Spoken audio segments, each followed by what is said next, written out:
दोस्तों, social media पर आखिर क्यों ट्रेंड हुआ सेम अन ओलंपिक? पेरिस ओलंपिक इस बार चर्चा में है कंट्रोवर्सीज के जरिए चर्चा में रहा अपनी ओपनिंग सेरेमनी की वजह से। और अब एक के बाद एक विवाद जो है वो पेरिस ओलंपिक में देखने को मिल रही है।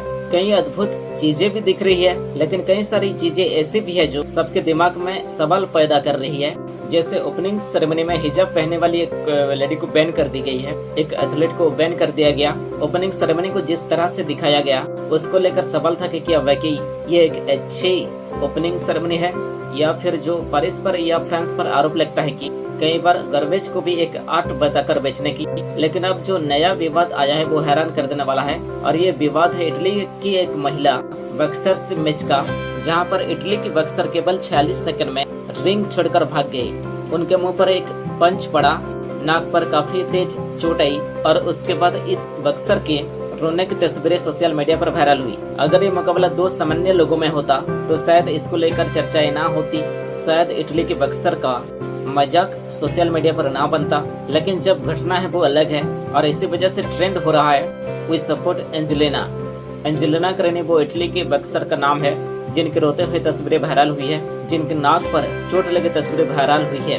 और ये वायरल इसलिए हो रही है क्योंकि उनका मुकाबला अल्जीरिया की इमरान खलीफ के साथ हुआ था। एंजेलिना एक महिला है, लेकिन उनके सामने जिससे उनका मुकाबला था, जो महिला अभी है, वो महिला के तौर पर पैदा नहीं हुई थी, ट्रांसजेंडर थी। और ट्रांस होने की वजह से बायोलॉजिकल तौर पर वो एक लड़का है, जिसने अपने आप को चेंज करवा कर लड़की बनी। लेकिन वो लड़कियों के मुकाबले पर उतरा, और अब सोशल मीडिया पर ये आरोप लग रहा है कि क्या ये मुकाबला फेयर था, क्योंकि अल्जीरियन बॉक्सर भले ही कहने को फीमेल हो, लेकिन उनकी शारीरिक जो वेशभूषा बताता है वो सब लड़के वाला है। और ऐसे में उनकी ताकत जो है वो एंजेलिना करेनी के मुकाबले कहीं गुना ज्यादा मानी जा रही है, क्योंकि ये मुकाबला 66 किलो कैटेगरी में हुआ था और 46 सेकंड बाद ही रोक दिया गया। क्योंकि जैसे ही ये मुकाबला शुरू हुआ, अल्जीरिया बॉक्सर ने आकर इटली के बॉक्सर के नाक पर पंच मारा। वो पंच इतना स्ट्रॉन्ग था कि इटली की बॉक्सर सकपका गई और उन्होंने ये गेम छोड़ दिया। 40 सेकंड के अंदर ये मुकाबला खत्म हो गई। और बॉक्सर का आरोप यह है कि उनका मुकाबला लड़के वाली क्षमताओं की बॉक्सर से की गई, और ये सही नहीं था, ये गलत था, जिस वजह से कि वो मैच हार गई। एलन मस्क समेत दुनिया में बहुत बड़े बड़े सेलिब्रिटीज हैं जो कि इसको लेकर आवाज उठाए हैं।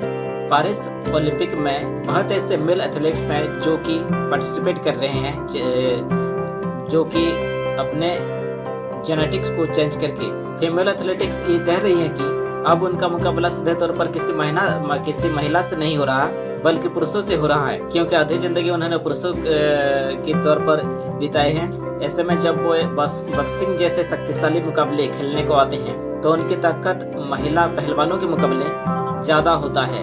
इस मुकाबले में 25 साल की करेनी के खिलाफ खलीफ ने चेहरे पर पंच मारी, इससे उनकी नाक टूट गई। अपने कोच से सलाह लेने के बाद करनी ने इस गेम को छोड़ने को मन बना लिया। इसके बाद खलीफ को विजेता घोषित कर दिया गया। करनी कहती है कि उन्होंने लाइफ में ऐसा मौका कभी महसूस नहीं किया था। वो अपने मॉम डैड अपने देश के सामने अपने आप को रिप्रेजेंट करने आई थी। सालों वो तैयारी की थी इस मोमेंट के लिए, लेकिन एक लड़के के साथ उनका मुकाबला हो गया, इसी वजह से वो ये मुकाबला हार गई। और खलीफ पर पुरुष होने का आरोप है, और पेरिस ओलंपिक में उनका खेलना निश्चित माना जा रहा है, और ये काफी ज्यादा विवादित हो रहा है। इटली के हार के बाद बबल मचा है।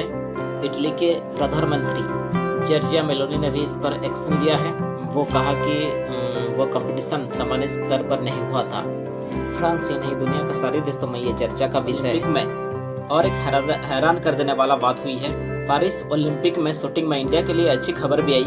स्वप्निल कुशले शूटिंग के 50 मीटर राइफल 3 पोजीशन इवेंट में निशाना साबित कर दिया। लेकिन वहां पर एक तस्वीर और थी जो हैरान कर देने वाली थी। और एक 51 साल का निशानेबाज किसी बॉलीवुड फिल्म के हीरो की तरह आया, पिस्तौल उठाई, जेब में हाथ डाला और ठाई मार के चला गया। सारी दुनिया हैरान थी, क्योंकि इस तरह से ओलंपिक में आकर शूट करना ये किसी ने देखा ही नहीं था। जेब में एक हाथ है, आंखों पर कोई तामझाम नहीं, कोई सनग्लासेस नहीं, और शूट करके चला आया। एक आदमी जो नॉर्मल टी शर्ट पहनता है जिस पर टर्की लिखा होता है, एक हाथ जेब में डालता है और बंदूक उठाकर शूटिंग कर देता है। इन्होंने सिल्वर मेडल जीता है। ये टर्की के शूटर हैं जो कि यूसुफ डीके। और ये यूसुफ डीके की चर्चा बहुत ज़्यादा है गोल्ड जीतने वालों से भी।